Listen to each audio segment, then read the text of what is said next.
Ever heard a woman say, "It's fine after sex"? That's code for disappointment, and it usually means one thing: you missed the foreplay gap. Women need 20+ minutes of arousal to reach their peak, yet most men give less than 5. Today I'm fixing that with a foolproof foreplay blueprint that ensures she's fully primed before you even think about penetration. Here's the truth about the hidden orgasm gap: sensual satisfaction between men and women. The timings rarely match up. While men can be ready in minutes, women's bodies often need 4 times as much stimulation to reach the same level of arousal. This difference isn't just physical, it's neurological. Brain scans show women need sustained stimulation before their brains activate pleasure centers. Without it, penetration feels uncomfortable or even painful. Yet most men stop foreplay in under 7 minutes, while women report needing at least 20 minutes to feel fully aroused. This creates what researchers call the orgasm gap. Studies from the Kinsey Institute found that while 75% of men consistently orgasm during sex, only 30% of women do. Even more telling, over 70% of women admit they regularly fake pleasure to avoid hurting their partner's feelings. The disconnect comes from a simple misunderstanding. Men assume women get aroused as quickly as they do, but women's bodies don't work that way.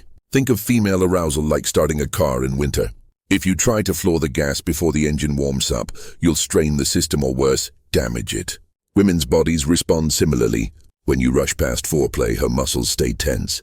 Her lubrication decreases and her mind stays distracted instead of fully immersed in pleasure. The result? She's left frustrated and you're left confused why she's not responding the way you expected. The longer this cycle repeats, the more resentment builds. Women start to see sex as a chore rather than something enjoyable, while men wonder why their efforts don't seem to make a difference. Why 20 minutes changes everything.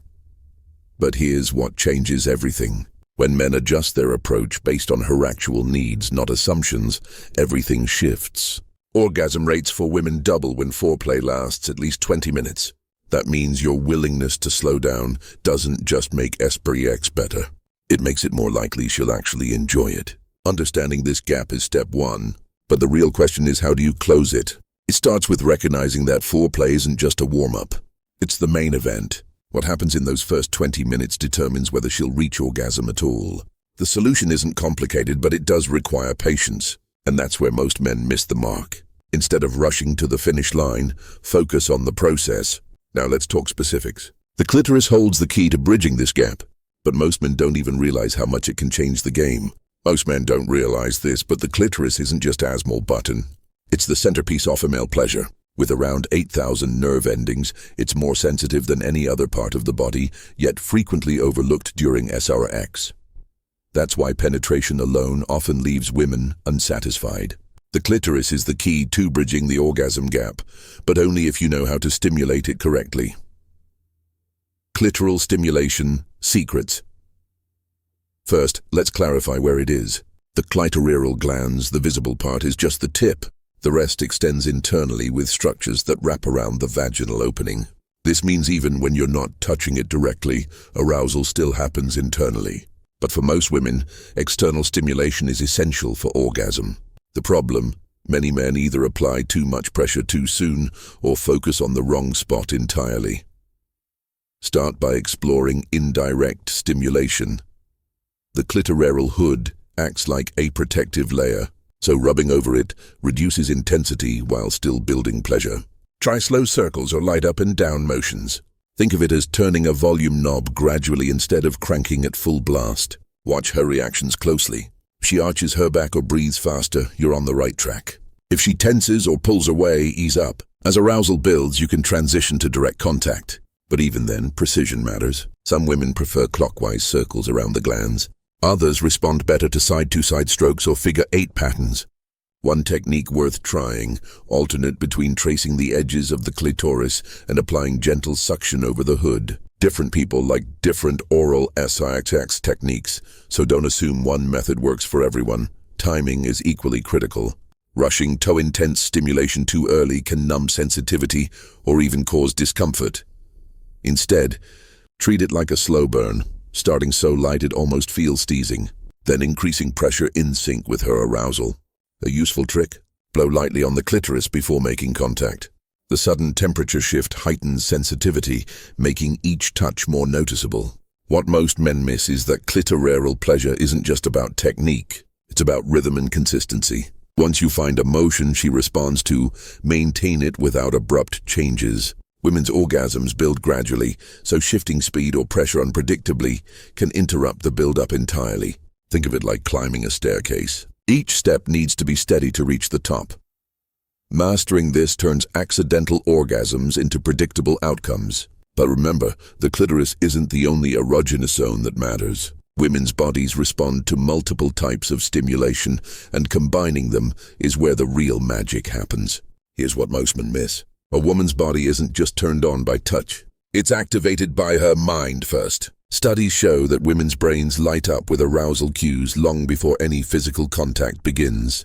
That's why skipping psychological foreplay is like trying to start a car without the key. You might get the engine to turn over eventually, but it's going to take a lot more effort.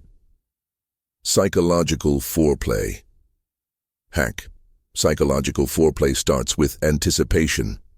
A text earlier in the day saying, "I can't stop thinking about how you tasted last night," does more to prime her than 20 minutes of rushed touching later. It gives her mind time to wonder, to imagine, to crave. Research confirms that women who engage in suggestive messaging beforehand report higher arousal levels during S2X. The key is subtlety, hinting rather than explicitness. A lingering hand on her lower back while cooking dinner, or whispering what you plan to do to her later shifts her mental state before you've even reached the bedroom. The mistake most men make is assuming physical touch jumpstarts arousal. For women, sudden contact without mental preparation can feel jarring, even invasive. Imagine someone abruptly turning on bright lights in a dark room. That's what it's like when you go straight for her body without warming up her mind first. Women's brains are wired to associate S-rags with context, emotional safety, connection, the thrill of being desired. Ignore those elements and you're working against her biology. Building this mental connection isn't complicated. It's about creating moments of tension throughout the day. Run your fingertips along her collarbone when handing her coffee. Lock eyes while slowly sucking a strawberry she's feeding you. These micro-interactions build neural pathways of anticipation. Neuroscience reveals that women's brains release dopamine during this build-up, the same chemical associated with craving and reward. By the time you touch her intimately, her body is already primed to respond. The real power lies in making her feel studied. Notice how she arches into a specific touch, or the way her breath hitches when you mention a particular memory. Reference those details later. I know you love when this signals attentiveness, which deepens trust, and trust is the foundation of arousal for women. Survey shows 78% of women report greater satisfaction with partners who make them feel psychologically safe during S-X. Psychological foreplay also means eliminating distractions. A cluttered room, an unmade bed, or a phone buzzing with notifications pulls her out of the moment. Women process sensory input more comprehensively than men, meaning environmental details directly impact their ability to relax into pleasure. Set the stage. Dim lights, clean sheets, no interruptions. It tells her this isn't just S&X, it's an experience crafted for her. The payoff comes when mental and physical foreplay align. When she's been simmering in anticipation all day, the first actual touch doesn't just feel good, it feels inevitable. That's when you'll see responses you've never noticed before. Flushed skin, involuntary movements, sounds she doesn't consciously make because now her mind and body are finally on the same page. Now let's talk about combining these mental techniques with the physical cues we've already covered. The magic happens when psychological build-up meets precise physical stimulation. Ask her this during sex. Here's something most men never consider. The simplest way to know what she wants is to ask. It sounds obvious, but in the moment many guys freeze up. They worry questions will ruin the mood or make them seem unsure of themselves. But think about it. You wouldn't guess how someone likes their coffee, so why guess about something far more personal? Every woman's preferences are as unique as her fingerprints. What works for one might do nothing for another. That's why communication isn't just helpful, it's essential. Instead of assuming, try questions like, "Do you prefer slow or fast here?" Or "Tell me when it feels perfect." These aren't mood killers, they're invitations. They show you care about her experience, not just your own. Research shows that partners who communicate during intimacy report higher satisfaction. It's not about being a mind reader, it's about being present. Some men avoid asking because they think it makes them seem unexperienced. But the opposite is true. Confidence isn't about pretending to know everything. It's about being secure enough to ask. Think of it like a chef seasoning a dish. They don't just guess, they taste and adjust. The same applies here.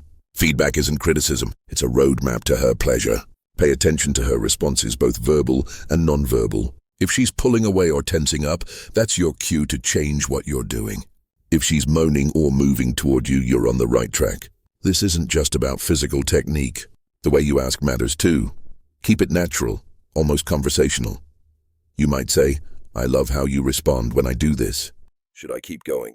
Or, "Show me how you like to be touched." This turns communication into part of the experience, not an interruption. It also gives her permission to guide you without feeling awkward. Many women hesitate to speak up, fearing they'll hurt your feeling. When you invite her input, you break that barrier. The payoff: when you embrace this approach, SRX stops being a guessing game. You'll feel more confident because you know exactly what works. She'll feel more connected because you're prioritizing her pleasure. And orgasms become more consistent because you're both on the same page. It's not about memorizing a script. It's about creating a dialogue. The best lovers aren't the ones with the most tricks. They're the ones who listen, adapt, and respond. Now let's look at how to combine everything we've covered into one seamless experience. Final message. Here's the truth. Great SRX isn't about fancy techniques. It's about paying attention. Women don't need perfect moves. They need partners who notice what works and care enough to adjust. Next time you're together, try one simple change. Extend foreplay by just 5 minutes. Watch how differently she responds when you prioritize her timeline over yours. Experience matters less than attention. Someone who notices her breathing, quicken, or hips tilt knows exactly when to keep going. That awareness makes all the difference. The best lovers aren't born skilled. They become great by observing, listening, and responding. Try it tonight. Notice what changes,